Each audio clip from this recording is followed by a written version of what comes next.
नमस्कार, image news FM 103.6 को साप्ताहिक साहित्यिक प्रस्तुति आरोहमा यहाँलाई हार्दिक स्वागत छ। प्रस्तुति आरोहमा हामीले एकजना स्रष्टासँग अन्तरङ्ग कुराकानी गर्छौं र उहाँका सृजना पनि सुन्ने गर्छौं। आज हामीसँग गजलकार रामचन्द्र शिवाकोटी हुनुहुन्छ। रामचन्द्र शिवाकोटी यति बेला चर्चामा हुनुहुन्छ। उहाँको गजल कृति सार्वजनिक भएको छ। अलि भिन्न सोचाइ र भिन्न उद्देश्यबाट प्रेरित भएर गजल संग्रह सार्वजनिक गर्नुभएका रामचन्द्र शिवाकोटीको चर्चा पनि भिन्न लेखनकै कारण भएको हो।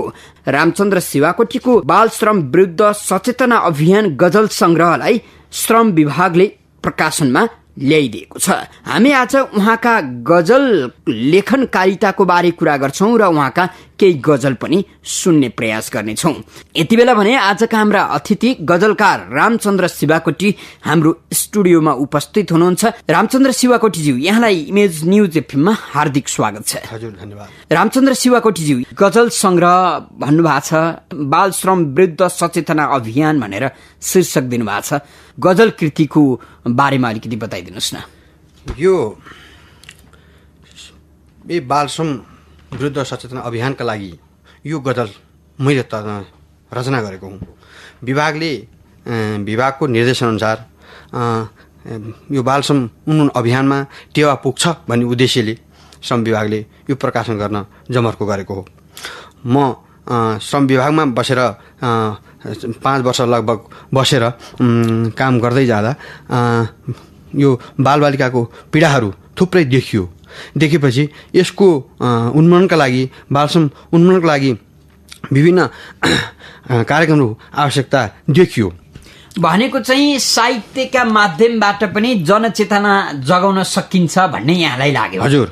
हैन, राज्यले त साहित्यलाई अनुत्पादक क्षेत्र भनेर भन्छ भन्ने आरोप लगाइन्छ नि त। यसलाई अनुत्पादक रूपमा भनिँदैन। यो उत्पादन भनेको जनचेतना हो। जनचेतना नभएको कारणले गर्दा बालसम्ममा गइरहेका छन्। तिनीहरूलाई राम्ररी सचेतना गराउन सकियो भने बालसम्ममा जाने छैनन् र बालसम्ममा जानु सट्टा स्कुल पढ्न जानेछन्। र अहिले साबिकमा भइरहेका बालबालिकाहरू स्कुल छोड्ने प्रवृत्ति भइरहेको सन्दर्भमा यो गजललाई गाउँ गाउँमा स्कुलमा पुर्याउन सक्यो भने ती स्कुलबाट छोड्ने सम्भावित स्कुल छोड्ने तयार भएका बालबालिकाहरू स्कुलमै पढ्न तयार हुनेछन्। हजुर शिवकोटीजी, अब ती बालबालिकालाई यो कृति कसरी पढाउने त? यो स्कुललाई, यो गजल सङ्ग्रहलाई मैले विभिन्न संस्थाहरूसँग, साथीभाइहरूसँग, सबैसँग र सरकारका संयन्त्रहरूसँग मैले अनुरोध गर्दै आएको छु। र यो गजल सङ्ग्रह अर्को प्रकाशन, अर्को संस्करणमा 71 सालमा लगभग 1 लाख प्रति प्रकाशन गर्न सक्यो भने देशका 35,000 स्कुलमा 2-2वटासम्म गजल पुर्याउन सक्यो भने ती स्कुलका टिचरहरू, त्यहाँका अभिभावकहरू, त्यो ठाउँका स्थानीयवासीहरूले यो गजल सङ्ग्रहमा उल्लेखित गजलहरूमा भएका बालश्रमका पीडाहरू, घटनाहरू यी सबैसँग अनुभूति गर्दै यसलाई आत्मसात गर्दै यसलाई यो गजल कृति पढ्ने पाठकले, शिक्षकले, अभिभावकले बालबालिका भनेका चाहिँ यस्ता हुँदा रहेछन्, हामीले उनीहरूको श्रम शोषण गर्नु हुँदैन, उनीहरूलाई श्रममा लगाउनु हुँदैन, उनीहरूलाई विद्यालय पठाउनुपर्छ भन्ने चेतना अभिवृद्धि गर्छन् भन्ने तपाईँको दाबी हो? यही हो, दाबी नै यही हो। यहाँको अब एउटा गजल सुनौ। बालश्रम गर्नेलाई चेतावनी। जसले बालश्रम प्रयोग गर्छ त्यसलाई हामी सबै नागरिकले चेतावनी दिनेछौँ। तिमी बाल श्रमिकले कमाएर हिँड्छौ, बाल शोषण गरी रमाएर हिँड्छौ, साधु चाहिँ बन्दै समाजका सामु ती बालकहरूलाई सताएर हिँड्छौ। तिमी बाल श्रमिकले कमाएर हिँड्छौ, बाल शोषण गरी रमाएर हिँड्छौ। सम्पूर्ण स्वरूप निवस्त्र देखाई तिमी आफै नाङ्गिएर हिँड्छौ। तिमी बाल श्रमिकले कमाएर हिँड्छौ, बाल शोषण गरी रमाएर हिँड्छौ। ती साथहरू हुन् अहोरात्र सधैँ रोएका ती आत्मा दुखाएर हिँड्छौ। तिमी बाल श्रमिकले कमाएर हिँड्छौ, बाल शोषण गरी रमाएर हिँड्छौ। नुनिलो छ आँसु नुनरो आँसु पिउँछौ कसरी, तिमी आफ्नै आत्मा डढाएर हिँड्छौ, तिमी बाल श्रमिकले कमाएर हिँड्छौ, बाल शोषण गरी रमाएर हिँड्छौ। मोजमस्ती खोज्छौ यही लक्ष्य तिम्रो, तर आफ्नै जीवन चपाएर हिँड्छौ, तिमी बाल श्रमिकले कमाएर हिँड्छौ, बाल शोषण गरी रमाएर हिँड्छौ। भोग्नै छ तिम्रो रौरौ नरक त्यो, भोग्नै छ तिम्रो रौरौ नरक त्यो, यही छ जिउँदै चखाएर हिँड्छौ, तिमी बाल श्रमिकले कमाएर हिँड्छौ, बाल शोषण गरी रमाएर हिँड्छौ। हजुर शिवगढजी, अब यो सचेतना अभिवृद्धि गर्ने सन्दर्भमा साहित्यकार भइयो। हजुर, लेखन अभिरुचि पहिलेदेखि थियो कि? पहिलेदेखि थियो। मैले 37 साल भदौ 3 गतेबाट पहिलोपटक बाल दिवसका लागि मैले कविता लेखेको थिएँ। त्यो अनुसार त्यो बिस्तारै म लेख्दै गएँ। 50-55 सालतिर मैले पत्र पत्रिकाहरूमा प्रकाशन हुन थालेका हुन्। त्यसपछि मैले त्यति जाँगर पनि भएन। जब यो 70 सालको समयमा लगभग 2 वर्ष अगाडि फेसबुकमा मैले अलि किसिमको रुचि बढ्दै गएर गजलहरू लेख्न थालेँ, कविताहरू लेख्न थालेँ। त्यसपछि यो 70 सालको भनेको चाहिँ फेसबुकले तपाईँलाई प्रेरित गरायो। त्यसले प्रेरित गराएर यो फेसबुकले गर्दाखेरि अरू व्यक्तित्वहरूले सुन्नुभयो र यसले यस्तो गजल लेख्दो रहेछ भन्ने कुरो चर्चा भयो। त्यो चर्चा हुँदै जाँदा मैले अफिसमै महानिर्देशकज्यूले त्यो गजल देख्नुभयो, त्यस्ता गजलहरू देख्नुभयो र तपाईँले यस्तो गजल लेख्नुहोस् भन्ने खालको सल्लाह पनि गर्नुभयो। तर त्योभन्दा अगाडि मैले उहाँलाई यस्ता कुराहरू मसँग यस्तो प्रतिभा छ, म यसलाई अगाडि जान चाहन्छु भन्ने मैले आफ्ना कुराहरू राखेको थिएँ। तर त्यति सुनेको थिएन। तर तत्कालीन महानिर्देशक कृष्णहरि पुष्करज्यू आएपछि उहाँले चाहिँ राम्ररी ध्यान दिनुभयो र यो गजल सङ्ग्रह तयार हुन्छ। हजुर, अब यो गजल सङ्ग्रहले जनचेतना ल्याउँछ भन्ने विश्वास कसरी गर्ने? विश्वास त गर्नै पर्छ नि, हुँदैन र? अब तपाईँ आफै कानुन कार्यान्वयन गर्ने ठाउँमा हुनुहुन्छ, कानुनले मान्छेलाई ठेगान लाउन सकेको छैन भनेपछि कानुनभन्दा बलियो हुन्छ विवेक, कानुनभन्दा बलियो हुन्छ साहित्य भन्ने हो। अब हाम्रो बालश्रम उन्मूलन अभियानका लागि मेरो विवेकले जानेका कुराहरू 3टा कुरा चाहिन्छ। एउटा आमूल आँधीभेरी जनचेतना चाहियो। सब मान्छे अपराधीहरूलाई खबरदार गर्न सक्ने क्षमता हुनु पर्यो। त्यो क्षमता यी सचेतना अभियानहरूले काम गर्छन्। त्यो गाउँ गाउँमा अभिभावकसँग, नागरिक समाजसँग, त्यहाँका स्थानीय टिचरहरूसँग, ती उद्योगपतिहरूसँग, ती रोजगारदाताहरूसँग, ती सबैलाई यसले प्रश्न उठाएको छ। बालबालिका स्वयंलाई प्रश्न उठाइएको छ। बालबालिकाले पनि हामी यस्तो तलमाथि गऱ्यौँ भने हामी भविष्यमा हामी खतरामा पर्न सक्ने रहेछौँ, हाम्रो भविष्य नै खत्तम रहेछ भन्ने कुरो यो गजलले सन्देश दिएको छ। हजुर, अब फेरि हजुर, यो एउटा भयो। अर्को अहिले बालश्रममा पीडित पक्षहरू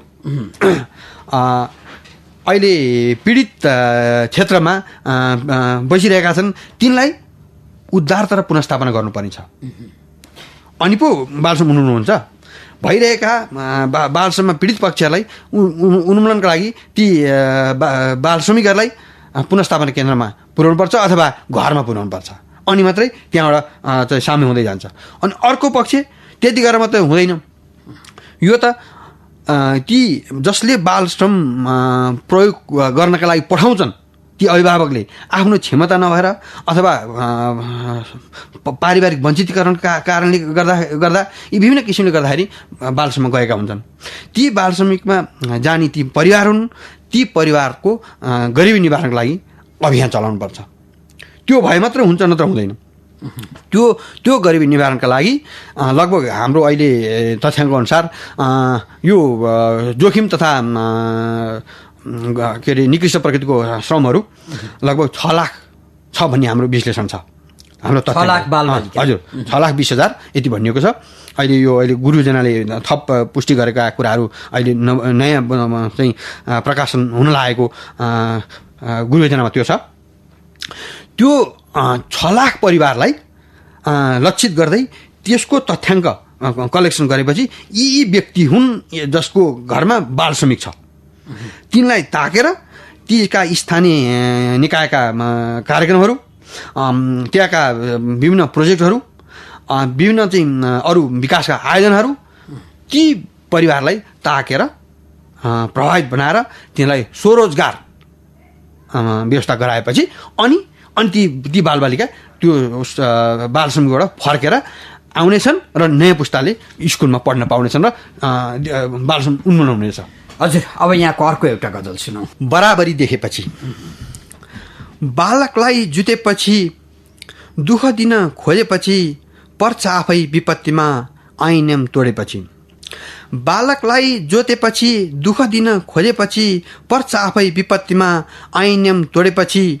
यिनै हुन् भगवान आत्मैदेखि सोचेपछि मिना मिल्छ तिमीलाई क्षमा मागी ढोगेपछि।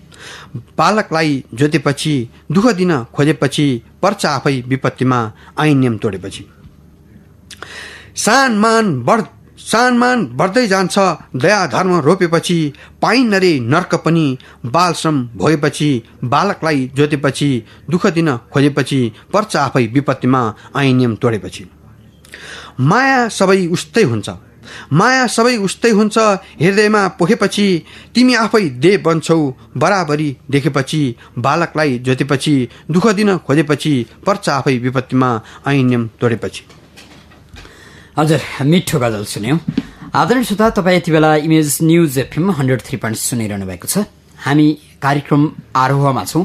कार्यक्रम आरोहमा आज हामीले रामचन्द्र शिवाकोटीलाई उपस्थित गराएका छौं। रामचन्द्र शिवाकोटीको गजल संग्रह प्रकाशित भएको छ। यो गजल संग्रहको मुख्य उद्देश्य बाल श्रम उन्मूलन गर्नु हो। बाल श्रम विरुद्ध सचेतना अभियानका लागि लेखिएका रचिएका गजलहरू यो कृतिभित्र समावेश गरिएको छ। नेपाल सरकार श्रम तथा रोजगार मन्त्रालय श्रम विभागले प्रकाशन गरेको यो बाल श्रम विरुद्धको गजल संग्रह यति बेला चर्चामा छ। गजल संग्रह चर्चामा रहेसँगै रामचन्द्र शिवाकोटी पनि चर्चामा हुनुहुन्छ। शिवाकोटीज्यू, अब मुलुकका विभिन्न भागमा यो पुस्तक कसरी पुग्ने? अब मैले अघि पनि हजुरसँग जानकारी गराएँ। विभिन्न आइएनजिओ, युनिसेफ छ, आइएलओ छ, यी सबैकोमा त दायित्व त ठुलो त उनीहरूको हो नि। म के भन्दछु भने जबसम्म जनचेतनाको आँधीबेरी आउँदैन तबसम्म बाल श्रम उन्मूलन हुँदैन। मेरो ठोकुवा नै यही हो। कानुनले केही गर्न सक्दैन। कानुनले केही पनि गर्न सक्दैन। कानुनले त डन्न लाएर केही पनि हुन्छ त हुँदैन। जबसम्म जनचेतना स्पष्ट हुन्छ तब मात्रै बाल श्रम उन्मूलन हुन्छ। त्यसो कारणले मैले जनचेतनाको आँधीबेरी ल्याउनुपर्छ। यो जनचेतनाको आँधीबेरी भनेको एउटा श्रृङ्खला यो गजल सङ्ग्रह हो। यसका लागि यो गजल सङ्ग्रहलाई गाउँमा, स्कुलमा, स्थानीयमा निकायमा स्थानमा पुर्याउनु पर्छ भन्ने मेरो मान्यता छ। यो भयो भने यसले केही ठुलो राहत गर्छ भन्ने मलाई लाग्दछ। हजुर, साहित्यका माध्यमबाट जनचेतना जगाउन सकिन्छ भन्ने चाहिँ तपाईँलाई अनुभव भयो, अघि पनि चर्चा गऱ्यौँ। त्यसो त अब साहित्यका अरू विधा पनि छन् नि, होइन? अरू विधाबाट पनि केही हुन सक्छ भन्ने चाहिँ नेपाल सरकारले सोच्यो। अब अहिलेसम्म गरेको रहेनछ। त्यो त सरकारमा बसेर पनि सचेत भएको मानसिकता भएको कर्मचारी हुनु पर्यो नि। त्यस्ता प्रशासकहरू हुनु पर्यो अनि मात्रै हुन्छ, नत्र हुँदैन। प्रशासकको त्यस्तो खालको चिन्तन भएको प्रशासक भएन अनिखेर यस्तो काम हुन्छ। एकपटक देखियो कृष्णहरि पुष्कर ज्यूलाई यस्तो देखियो, यस्तो गरे चाहिँ यस्तोमा चाहिँ काम गर्न सकिन्छ भन्ने उहाँको चिन्तन देखियो र यसरी प्रोत्साहित गर्दै जानु पर्यो। यो काम हुन सक्यो। यो मैले मात्रै गरेको होइन, उहाँको सहयोग नभएको मैले गर्न सक्दैन। हजुर, फेरि अर्को एउटा गजल सुनाऊ। अब मैले बाल भरियाको पीडा भनेर आँखा मिच्दै अँध्यारोमै खटिरहेको हुन्छ। आँखा मिच्दै अँध्यारोमै खटिरहेको हुन्छ। ठुलासँगै पटक पटक डटिरहेको हुन्छ। नहेरिन्छ ज्यान जीवन, न छ दया धर्म। मात्र ठुला ठुला भारी कसिरहेको हुन्छ, आँखा मिच्दै अँध्यारोमा खटिरहेको हुन्छ, ठुलासँगै पटक पटक डटिरहेको हुन्छ। हुन्न कतै अन्न पानी, हुन्न कतै अन्न पानी, मात्र चर्को घाम पोल्छ तालु, रुन्छ सधैँ टट्टिरहेको हुन्छ, आँखा मिच्दै अँध्यारोमै खटिरहेको हुन्छ, ठुलासँगै पटक पटक डटिरहेको हुन्छ। उक्कालीमा चढ्दाखेरि थरथर काम्छ खुट्टा, पाइले पछि ठसठस गर्दै कनिरहेको हुन्छ, आँखा मिच्दै अँध्यारोमै खटिरहेको हुन्छ, ठुलासँगै पटक पटक डटिरहेको हुन्छ। स्कुल जाने केटाकेटी, स्कुल जाने केटाकेटी कल्पी कल्पी हेर्छ, त्यही मौकामा अर्को पोको थपिरहेको हुन्छ, आँखा मिच्दै अँध्यारोमै खटिरहेको हुन्छ, ठुलासँगै पटक पटक डटिरहेको हुन्छ। हुन्न उसको जुत्ता चप्पल, हुन्न उसको जुत्ता चप्पल, सधैँ खाली खुट्टा ढुङ्गा काँडा घोचिएर चरचरिएको हुन्छ, आँखा मिच्दै अँध्यारोमै खटिरहेको हुन्छ, ठुलासँगै पटक पटक डटिरहेको हुन्छ। ठुला ठुला भारी बोक्दा लड्दा खस्दाखेरि, ठुला ठुला भारी बोक्दा लड्दा खस्दाखेरि, टुटो फुटो भन्दै ज्याला कट्टिरहेको हुन्छ, आँखा मिच्दै अँध्यारोमै खटिरहेको हुन्छ, ठुलासँगै पटक पटक डटिरहेको हुन्छ। अब बाल श्रम गर्नेहरूले यो पुस्तक पढिदिए त हुन्थ्यो। हजुर, बाल श्रम गर्नेहरूले पुस्तक पढिदिए त हुन्थ्यो। तिनीहरूको लागि पनि गजल छ, तिनीहरू पनि उनीहरूले पढ्ने कसरी? तिनीहरूलाई पनि अब कुनै संयन्त्र प्रयोग गर्नुपर्छ। यस्तै संयन्त्रहरू सञ्चार माध्यमबाट यसलाई चाहिँ गर्नुपर्छ। अब मैले केसम्म भनेको छु भने यो बाल उन्मुक्नको लागि पहिला हाम्रो नेपाल सरकारका राष्ट्रसेवक, वरिष्ठ राष्ट्रसेवकहरूका घरमा पनि बाल श्रम छन्, त्यहाँबाट उन्मूलन सुरु गर्नुपर्छ। त्यसो भयो भने उद्योगपतिको त्यसै सातो जान्छ नि, हुँदैन। मैले यतिसम्म भनेको छु। त्यसरी वरिष्ठ राष्ट्रसेवकको रूपमा देशका विशिष्ट श्रेणीका जसले नीति बनाउँछ, नियम कार्यान्वयन गर्ने ठाउँमा हुन्छ, उसैले बाल श्रम गरिराखेको छ। तपाईँलाई पनि अनुभव रहेछ, तर कहिले निकाल्ने त बाल? अब यसलाई अब मैले के भन्छु भने यो अब केही समय लाग्छ, त्यत्तिकै भएर हुँदैन।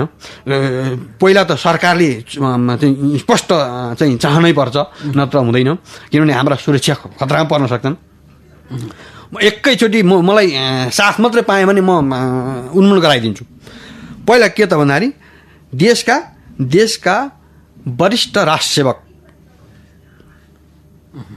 राष्ट्रसेवकका घरमा जुन छन् बाल श्रमिक छन्, ती व्यक्तिको चाहिँ नामावली सार्वजनिक गरिदिने बित्तिकै उनको साथ सार्वजनिक कसले गर्ने हो? हजुर, सार्वजनिक श्रम विभागले गर्ने कि कसले? नेपाल सरकार भनौँ चाहिँ हाम्रो श्रम मन्त्रालयले।